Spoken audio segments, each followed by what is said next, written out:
Spoštovane gledalke in dragi gledalci, gospe in gospodje, tovarišice in tovariši, bratje in sestre in spoštovani vsi ostali, pozdravljeni v naši oddaji Dober dan Slovenija. Moje ime je Violeta Tomič in z mano sta, tako kot ponavadi, prelestni sovoditeljici Ana Marija Mitič in Katarina Keček. Pozdravljeni. In z nami je gost, moški, fant, ki je kar dvakrat zastopal Slovenijo na Evroviziji in zdaj prihaja evrovizijski čas. Z nami je Omar Naber. Pozdravljen. Živijo, lepo zdrav, hvala za povabilo. Ja, Omar, ti si Slovenijo, kot sem že rekla, kar dvakrat zastopal na Evroviziji in zdaj se znova bliža ta evrovizijski čas. Pa me zanima, kakšno je tvoje mnenje o naši novi pesmi in o Raven in o pesmi Veronika, ki nas bo zastopala tokrat, kolikor vem, si zelo naklonjen. Ja, mi je všeč. Všeč mi je predvsem to, da med skladbo ni dolg čas niti za eno sekundo. Všeč mi je, ker je produkcija, bom rekel, na svetovnem nivoju. Všeč mi je, ker je v bistvu ona dobra pevka, jaz pa zdaj v bistvu od nje pričakujem, da bo tudi v živo zapela tako dobro kot na posnetku. Krasno. Jaz v to sploh ne dvomim. Če tako gledam od nas fanov, ki gledamo v Evrovizijo, vse smo opazili, vse tudi Raven, nažalost, je na lestvicah evrovizijskih letov zelo pri dnu. Sami vemo, kdo so favoriti, gre za harmonične, spevne pesmi. Če me izzivate, jaz se refrena Veronike se ne spomnim. Ti mogoče zgodlog zapoješ? Ne bi glih tlele pev, no. Načeloma mi je zelo, ko sem ga slišal potem ene dvakrat, trikrat, mi je prišel še bližje, no. Ja, sam se veš, kak je na Evroviziji. Na Evroviziji gre za prvi vtis, ne pa za peti, šesti, ki ljudje poslušajo. Ampak v bistvu ta sama skladba nima tipičnega refrena niti, ne. Ja, zato, ker ni tipična evrovizijska pesem, bi jaz rekla celo, ne. Se strinjam, to sem jaz tudi v bistvu Raven povedal, da če me kakšna stvar zmoti, je to, da nima tipičnega refrena. Vse ostalo mi nekako štima in moram povedati, da sem jaz s tem izborom nekako zadovoljen, čeprav me je malo začudilo, da spet ni bilo nobenega izbora. Ni bilo, kot veš, ne, Gospodična je bila izbrana po nekem internem. Ampak ti si se pa moral dvakrat boriti, veš, zato mi to ni glih najbolj všeč, ne. Ja, ampak jaz mislim, da to ni niti slučajno njena krivda, tako so se absolutno sami odločili, oziroma to je njihovo vodstvo določilo in tukaj nima ona nič kaj dosti prstov vmesno, oziroma bom rekel, ne nosi nobene krivde. Mene zanima, recimo, takrat je bila Ema, imeli smo možnost slišati celo plejado različnih pesmi, različnih izvajalcev, zdaj pa to določi neka neodvisna ali pa ne vem kakšna zelo odvisna mednarodna komisija, po nekih svojih kriterijih in je tudi nam odvzeta neka možnost, da sodelujemo pri tem izboru, da navijamo za svoje. Kaj misliš o tem? Imamo pravico glasovati, volivci? Jaz imam neko svoje specifično mnenje o tem, ker nisem prepričan, da bo vsem všeč. Tle imamo radi taka mnenja, tako da umar na mizo, pa da vidimo, kaj se zgodi. Jaz mislim, da je interni izbor čisto redo stvar. Če ima izvajalec, ki je bil zbran, za to reference in kompetence. Lani se nam je zelo obrestval z Joker Autom, se je bila zelo podobna zgodba. Ne se nam ni, ker so bili 21. Vem, ampak je bil dober komad. Dober komad je bil, ampak nismo dosegli visoke vrstite. To se je predvsem obrestovalo njim, ker so to maksimalno dobro izkoristili. Kako si pa ti izkoristil dvojno pojavljeno na Evroviziji? Zdaj, če gledaš, bom tako rekla, zdi se, da zadnja leta je več ekonomskega priliva, tudi ko bom rekla, koliko si ti pravzaprav zaslužil iz 2 Evrovizij, če si sploh, si lahko po stanovanju za ta denar? To so dosti zasebne in osebne stvari, tako da o tem ne bom govoril, lahko pa rečem to, da sem prepričan, da bi to moje dvojno pojavljanje na Evroviziji lahko izkoristil boljše. Boljše bi, ja. Ampak sem še zmeraj na to ponosen, to je nekaj, kar me bo spremljalo celo življenje in to je nekaj, s čimer me v bistvu ljudje povezujejo že od takrat. Ampak tega ti tudi noben ne more vzeti, veš. Seveda ne. Si pa edini, ki je Slovenijo zastopal dvakrat. Mislim, da tudi v evropskem merilu se redko kdaj zgodi, da bi nekdo imel to čast, da je dvakrat izbran. Prvič leta 2005 z pesmijo Stop in 2017 On My Way. In povej mi, kakšna je pa recimo tvoja izkušnja, ko dvakrat prideš na neko tako veliko prireditev, kakšne so razlike recimo? Prvič si bil verjetno bolj zadržan, vse ti je bilo novo, drugič si bil malo bolj že navajen, zverziran. Kakšni so? Največji svetovni glasbenik. Ja. Ja. Tvoj vtis? Jaz se ne bi strinjal, da sem bil v bistvu na začetku bolj zadržan. Jaz sem ta prvič. Jaz sem se spustil zvajati in v bistvu nisem čisto dobro vedel, kakšna naloga in odgovornost je to. In kakšna ne samo naloga in odgovornost, ampak dolžnost in obveznost narediti najboljš, kar je možno, ker zastopaš svojo državo. Jaz sem bil star 23 let in fič firič, a ne? Prišel sem iz ceste. Ampak si imel ta pressure, to te čisto stališča performerja, pač velik odr, moram se izkazati, ni bilo treme. Ni bilo treme. Ja, jaz sem sam šel. Ker si bil mlad, Mlad sem bil, ja, in takrat. Divji, gremo, akcija. Takrat sem imel vse pač pod svojimi nogami, svet mi je ležal pod nogami, se reče, ne. Jaz sem bil dovolj samozavesten, da sem vedel, da bom to uspel od začetka do konca, tako kot se spodobi, zaradi tega, ker sem se s tem ukvarjal že par let takrat. Ampak lahko povem iskreno, da nisem vedel, kakšna odgovornost in dolžnost narediti najboljš, kar je možno, je to bila takrat. Čeprav so ljudje v bistvu takrat bili z mojim nastopom zelo zadovoljni, kljub temu, da sem se tik mal za miši rep izognil finalu. Jaz sem potem, mislim, da dosegel 11. mesto. 11. Če bi bil 10, bi bil v finalu. Ampak tako je, jaz tukaj tako. Ampak v primerjavi z ostalimi slovenskimi udeleženci si imel eno boljših uvrstitev, kako bom rekla, no, veš. Ja, ne, to sigurno, mislim. Nisi bil zadnji in nisi bil predzadnji. Mislim, da imam to najboljšo uvrstitev med moškimi izvajalci od Slovencev, ampak to je stvar okusa vsakega posameznika. Sem prepričan, da marsikomu to ni bilo všeč, kot bi rekel to za vsakega drugega izvajalca. Nekaterim je všeč, drugim ne. Enim se reben zdi, wow, to smo rabili, drugi so rekli, drugi pa pravijo, kaj pa je to? To je vedno. Ja, to je stvar okusa, to je ratala tako subjektivna stvar vsakega posameznika, da jaz sem se v bistvu z meni že zdavnaj nehal obremenjevati. Meni osebno je pomembno čisto samo moje mnenje. Ja, čisto nobeno drugo. Ti imaš to samozavest, ki zmaguje in je dobro, ne? Ampak nastopaš pa tudi od mladih nog, ne? Bil si v zboru RTV-ja, pa v šolskem pevskem zboru, pa primariju. Ja, tako je. Oddaja Spet doma, to je bilo skoraj 20 let nazaj. Ja, in Mario Galunič je takrat to vodil in je seveda vodil tudi, bom rekel, rubriko Bitka talentov. Kjer si ti premagal Anžeja Dežana. Res je, to je bilo 18 let nazaj. Čeprav se mi zdi, da je takrat v bistvu on tehnično bolj zapel, se mi pa zdi, da so mi mogoče ljudje bolj verjeli. Baluškan si bil. Ne, mislim mogoče. To je stvar preference. Predvsem mislim, da sem jaz bil od vseh najbolj spontan in pristan in takrat je v slovenskem prostoru tega mečken manjkalo. Ti si takrat malo že zgledal kadet, sem že bil še vedno fantek, veš. Mogoče tudi to. Se veš, da pri glasbenih je tudi zelo pomembno vizualen vtis, ne? Ja, seveda. Glasbeniki, bom tako rekla, morate biti si lušni, ne? Ne, jaz se ne strinjam. Se ne strinjaš s tem? Jaz bom rekel, da glasbeniki moramo biti karizmatični. Imaš tudi zgrde modele stari, ki razbijajo cvet že cel življenje. Ampak večina je lepih, se veš, da se to... Ne, Mick Jagger, oprosti, ni lep. Pa že 50 let polni stadione po celem svetu. In karizma je povezana z samozavestjo, definitivno. Samozavest je povezana s karizmo. Bom o tem kdaj drugič, ampak ja, načeloma sigurno sta te dve stvari povezani. Če nisi samozavesten, ne moreš biti karizmatičen. Če ne veš, kaj prodajaš, če ne veš, kaj daješ, če ne veš, kakšno vsebino si sposoben ljudem predati naprej oziroma posredovati s svojim fizisom, takšnim ali drugačnim, lepim ali pa grdim. Če imaš veliko vsebine kot oseba, kot človek, kot osebnost, kot glasbenik, ne rabiš nič drugega. No, dragi moji, malo se spočite, na vrsti so reklame in po reklamah pridemo nazaj, kajti pogovarjali se bomo še veliko stvari. Naš gost je, kot rečeno, naš vokalist, pevec, glasbenik Omar Naber.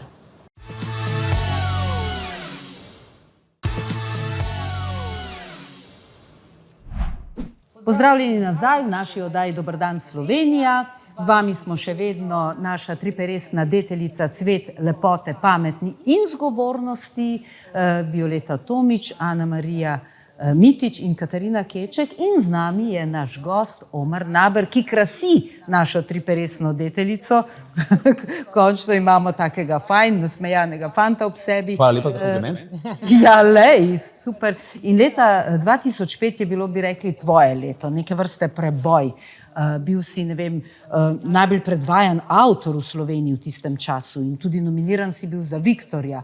Pri 23 je to moralo biti strašno, to se ti je svet kar odprl, ne? Ne. No, Ne, jaz sem bil takrat v nekem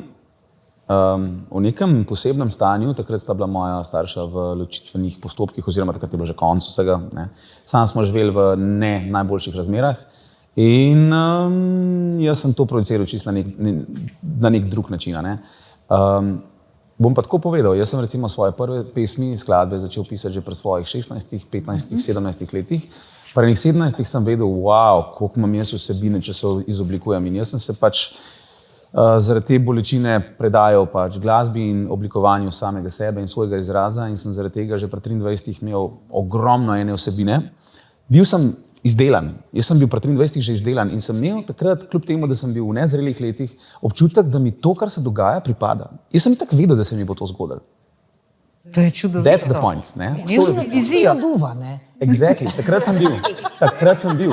Jaz sem rekel takrat, to mi Tako pripada. nekdo reče, pri 23 jaz sem king of the world. Ja. Ne? Da bi ti vsak rekel, mislim stari, smanji malo doživljaj. Takrat sem jaz to tako doživljal. Ja. ne. Verjamem. Potem Povej mi, valjda Omar, pridejo- Pa te pa svet izkleše, kje pa te je najbolj? Te bom kar direkt vprašala, kje je macola padla? Ogromen enih dogodkov je bilo, ki te seveda izoblikuje, da se v bistvu nekako postaviš na mesto, ki ti pripada. Ne vem, razne punce, a ne, razni. Ta ljubezen, Ja. kdaj se bomo naučili? Kdaj bomo šli na to lobotomijo, no, da nam izgejo ta Ja. čustva? Kaj je problem s slovenskimi ženskami, Eva, povej mi? Noben problem. Ne, mislim tako, a smo problematične ali Ne. a smo, Pa ne vem, niste nič drugačni zahtevne preveč? Niste nič ali- drugačni kot vse ostale punce. Mislim, saj Ja. po mojih izkušnjah to nima veze z narodnostjo. Ne. Predvsem je bil problem, recimo, kar se teh punc tiče,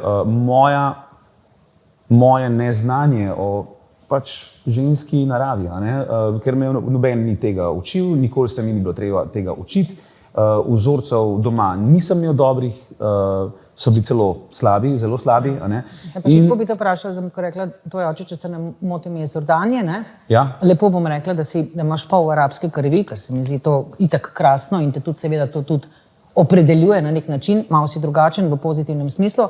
Ali je ta preteklost oziroma ta vzgoja, ki si jo verjetno tudi imel iz te svoje druge družine jordanske, vplivala na tebe, da imaš mogoče drugačen pogled na ženske?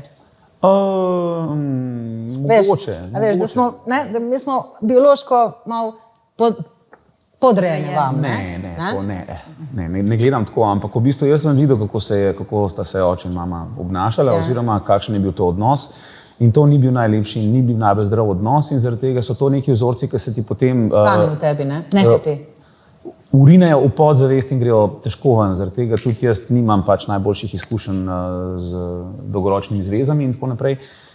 Potem sem delal seveda tako kot moj oče in seveda tudi moja mama slabe odločitve, slabe poteze sem vlekel in seveda zaradi tega so to rane, ki so se mi, bom rekel, kot sem povedal, Brezgotine so ostale. Ja. Ampak to niso edine stvari, pa so bile tudi slabe poslovne odločitve, ne vem, prijatelji, ki to potem niso več bili. In tako Vsi naprej, smo dali to čez, nisem nobena izjema. Seveda, jaz se zavedam in to sem v bistvu hotel povedati. Ne. Vse te stvari življenje ti prinese takšne in drugačne izzive, ki te potem nekako utiri v nek prostor, ki ti je namenjen, ki ti pripada. Ne. In dejstvo je, da je recimo takrat, ko sem bil star 23 let, sem bil čist nekih drugih, bom rekel, mentalnih sferah, kot sem danes. In tudi sam pri sebi v bistvu ugotavljam, da se spreminjam skozi leta vsak dan. Ampak v kaj se spreminjaš? Ja, v kaj? V kaj? Po Kafkovsko. V kaj se Ujme spreminjaš? življenje, Ja, oziroma bom tako rekla, kako ti sebe vidiš čez 5 ali pa 10 let, kaj bi rad ti sebe naredil, ne? Jaz vidim, da se spreminjam v blazno racionalnega človeka. V blazno pragmatičnega človeka, s tem, da v bistvu ohranjam. Ja, seveda. In v bistvu ohranjam svojo čustveno inteligenco, stvari zelo čutim, ampak zdaj imam v bistvu svoja čustva in občutke veliko bolj pod kontrolo, kot recimo 10 ali pa 15 let nazaj. Vem, kaj hočeš reči. Ne zdi se ti, da moraš vsakič reagirati na bilo kaj, ne? Tako. Včasih je fajn tudi ne reagirati, ne? Ja, tako. Imaš pa eno podobno zgodbo kot Ana Marija Mitić, tudi tebe, tako kot mnoge znane ljudi, tepejo lažni profili. Ana Marija je imela zbrisan YouTube kanal, potem zdaj prodajajo pod njenim imenom marsikaj in tudi ti baje, se dobivaš z ženskami na nekih lažnih profilih. Kaj s tem? Zakaj pa tebe uporabljajo, prosi? Zakaj tebe prodajajo kot substitut? Zakaj? Kaj pa ti prodajaš? Ja, jaz sem pa baje ful dober za dating profile. Res? Ja, in pol punce mislijo, da jaz njim pišem, da se z njimi dobim in da ne mi pišejo in da kakšne ponudbe, bog so smil, ampak kar se tega tiče, jaz v bistvu ne vem, če hočem.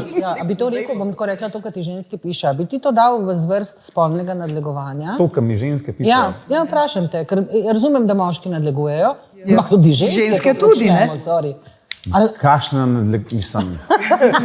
To jaz vsakič lahko čisto samo v komplimentu vzamem pa srčke in kaj pošljem. Ja, super. Pa se me mislim, če ne, res... Ne, kaj mi je zanimivo, ne? Da bomo tako rekli, ker si ti prej omenil, eni oddaje prej, da moški pošiljajo svoje torze, podaljšanje pa to, ne? Oprosti, pa me zanima, ali ti je kdaj ženska na suho poslala svoj torzo, morda tudi podaljšan, kao le, stari, to imam, take it or leave it. Ja, več. A res? Vsaka čas, dobro. Viš, kako smo moderne? Ampak mene to ne moti, jaz si to vzamem kot kompliment. A pa bi tako šel tudi resno na zmenek, pa mogoče se odločil, za kaj bolj? Ne. No, vidiš, ženske tudi ne nam pošiljati torzote, ker ne bomo še na zmenke. Lahko, sam najprej moraš v punci nekaj zbuditi, da si to želi. Da ti reče. Ne pa na suho. Ja. No, vse to, veš. Ne pa na suho. Evo, fantje, ne na suho. Ne na suho. Najprej plunt, pa poslati. No. Kam smo zašle, drage dame? Omar vas je fajn na kuru, bom rekla. Najprej treba čustveno podmazati. Ja. Potem se pa lahko počne, kar hoče. Sam ne vem, mislim, na kraj pameti ni padlo, da bi komorkoli, kadarkoli, karkoli tacga poslal, mislim, na suho. Absolutno. Ja. No, ampak ti si kar, bom rekla, glede na to, da se pojavljaš na televiziji, pa da dobro zgledaš, pa to. Hvala. Si kar ena taka, bom rekla, zanimiva tarča za ženske, verjetno te kar zelo osvajajo, ne? Ampak ti po drugi strani, zdaj to. Ampak po drugi strani si pa ti tudi želiš, ne vem, družine, pa otroke bi imel, pa si zelo topu človek. Bi imel z veseljem, čeprav to v bistvu v današnjem svetu zelo težko, zaradi tega, ker v zadnjih 10 letih so prišli in Facebook in Instagram in Snapchat in to, zdaj smo na globalnem seksualnem marketu in to je... Lahko bi imeli virtualne otroke danes že, veš, ne? Skor, ne? In v bistvu danes se zelo... Mogoči. Ja, pa imamo tam mogoče. Če ne umre v 3 letih, boš, da nimava otroke. Boš, da jih nimava. No, drage gledalke in cenjeni gledalci, prišli smo do konca drugega sklopa in zdaj so spet na vrsti naše reklame. Mi pa se bomo o teh romantičnih temah, ki smo si jih malo že nakazali, nadaljevali po oglasih. Ostanite z nami.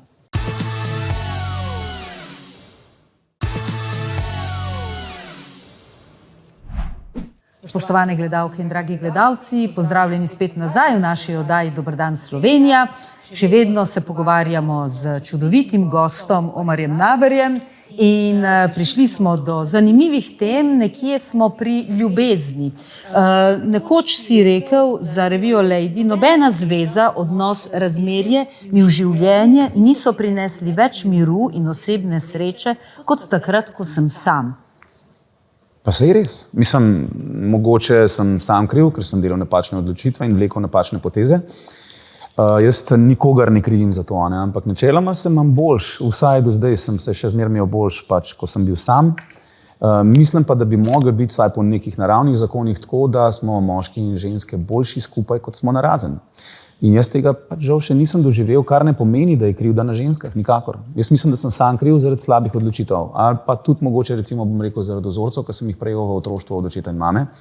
Tako da zelo težko definiram, zakaj ampak žal čutim tako, da mi je boljš biti sam kot v zvezi, mogoče se bo pa to spremenilo. Ja. Ne? Ampak ustvarjanje potrebuje. Prosim, Violeta, tvoja generacija, bom rekla, pa tudi naša, ne, večinoma postajamo samski, ne. Težko je danes očitno tudi zaradi tehnologije, zaradi vseh skušnjav, izzivov, vzdrževati dolgo vezo. Zdaj, če se gremo vsi prešteti od 100 parov, mislim, jaz to vedno rečem, jaz 3, mogoče 4 srečnem, preštejem, ostali pa trpijo skupaj, no, zaradi takšnih ali drugačnih razlogov, tako da razumem tebe, da si se odločil, ne, rajš sem sam, kakor da sem v slabem odnosu, ne. Tako, ja. Ja, zdajle je čas samskih ljudi, vsi smo sami osamljeni, sploh pa če smo izpostavljeni kakorkoli in bolj Če si popularni. samski, še ne pomeni, da si osamljen. Ja. To pa definitivno. To sta dva različna pojma, a ne? Tako da osamljen pa nisem. No. Po drugi strani je pa vsakršno ustvarjanje potrebuje samoto in odmik. Ja, to se bom pa 100% strinjal. Jaz sem najbolj produktiven, kar se tiče ustvarjanja takrat, ko sem sam in takrat, ko čutim, da sem malo osamljen, načeloma nisem osamljen, ampak ko čutim, da me ta osamljenost, samota driva, grem še bolj v samoto. Grem na morje, nekam, kjer ni nikogar in to novembra ali pa februarja, ker res ni nobenega. In se zaprem in sem tam 2 ali pa 3 ali pa 4 dni in ustvarjam. Takrat sem najbolj produktiven. Vsa umetnost se je vedno rodila iz bolečine, iz trpljenja umetnika, avtorja, artista, kakorkoli, hočem reči, iz uspehov, ne. Nobena zgodba ne rata, iz bolečine, nesrečne ljubezni, izgube, ne, potem pa nastajajo take stvari, ki so... Jaz dam lahko recimo kontro. Ja, no dej. Se ne strinjam povsem, po večini ja, povsem pa ne. Zaradi tega, ker je moja verjetno največja uspešnica Krasen dan, ki se jo še danes sliši po radiju, pa je stara 20 let. Res je. Nastala zaradi inspiracije lepega pomladnega dne in sem jo napisal v 5 minutah. Se strinjam. Ampak zdaj bom tako rekla, vseh tvojih komadov, ne, če takole procentualno rečeš, koliko je veselih, pa koliko je balad, oziroma koliko je takih, ki govorijo o trpljenju, o bolečinah, o izgubi samoti, procentualno, koliko imaš veseli, koliko Tega pa žalosti. sigurno več. Ja. No, to hoče, veš, nekaj nas bolj vleče, ne? To pa sigurno, ja. No, za tabo je kar ene 1400 koncertov, si zelo produktiven. Jaz bom rekel 1400 nastopov, ker recimo tudi, če grem jaz, ne vem, na nek dogodek, kjer sem gost nekemu pihalnemu ali pogodalnemu orkestru, zasedbi in zapojem 4 komade, to je za moje pojme še zmer nastop in ga štejem v teh 1400 nastopov. Kar ne pomeni, da je bil to glih koncert. Tako da bom rekel, vseh pojavljenih nastopov imam 1400. Ampak 18 let za tabo je že uspešne glasbene kariere in proslavil si teh 18 let v Cvetličarni. Tako. Povej mi, kakšen je bil to občutek? Verjetno zelo slavnosten in vesel, ker ti take stvari moramo proslavljati. Tudi ko pomaj, da imaš rojstni dan Ja, tako. Vse je bilo, ja.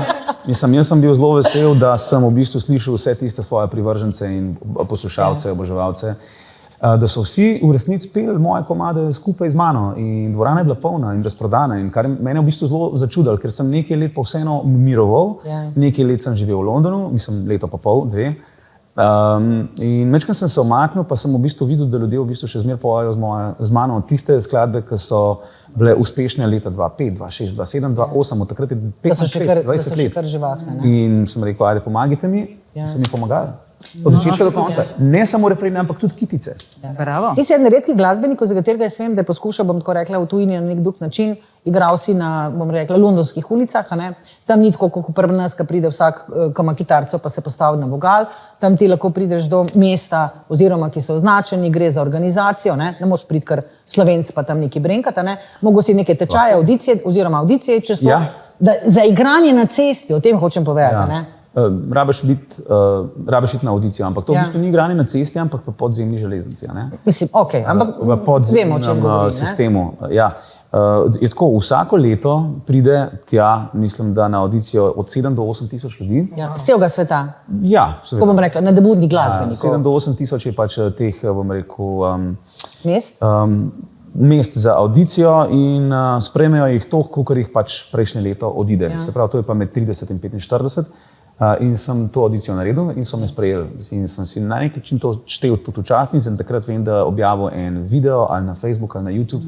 In mislim, da je bilo tako v enem dnevu 60 tisoč ogledov. Se vsi poznamo te videe, ne? Se veš teh raznih glasbenikov, ki se pa viralno širijo po celem svetu. Pa mi je bilo v bistvu tako fajn in sem hotel to sam nekako projicirati med slovenske ljudi, da v bistvu sem še zmer toliko ne bom rekel ponižen, ampak skromen, da si upam iti na audicijo za podzemno železnico in to objaviti in biti ponosen na to. A ne? Vedno začenjamo. Super izkušnja. No. Ja. Žal bomo morali zdaj končati, toliko imamo še, ja, da bomo Omarja morali vsaj še enkrat povabiti nazaj. veseljem. Zdaj bomo pač pustili malo časa za njegovo čudovito skladbo Stop, vendar pa hvala ti, Omar, da si podelil en delček svojega življenja in svoje kariere z nami. Skupaj bomo navijali za našo predstavnico Raven na letošnji Evroviziji. Samo zato, ker je naša. Samo zato, ker je naša, Pa zato, pa ker je tudi dobra. ker je dobra. Tako da vam pa, drage gledalke in gledalci, kličemo do takrat. Nasvidenje, Slovenija.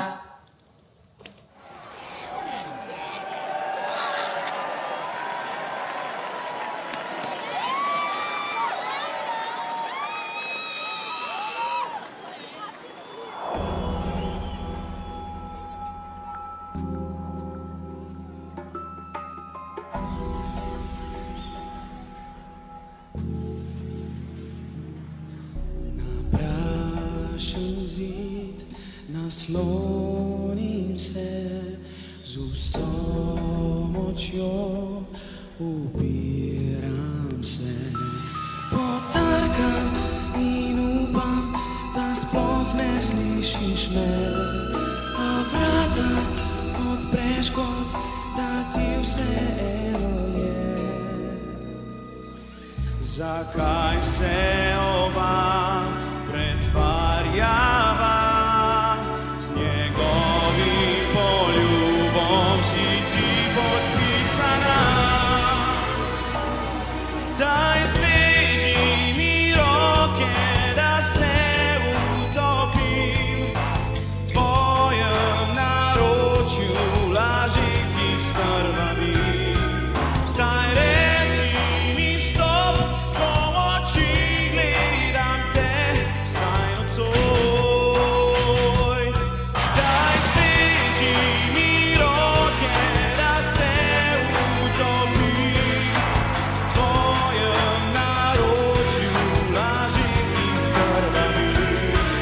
Saj reci mi stop, ko v oči gledam te vsaj nocoj. Brani me, že dolgo skrivaš mi s poljubim med nami in težkega srca.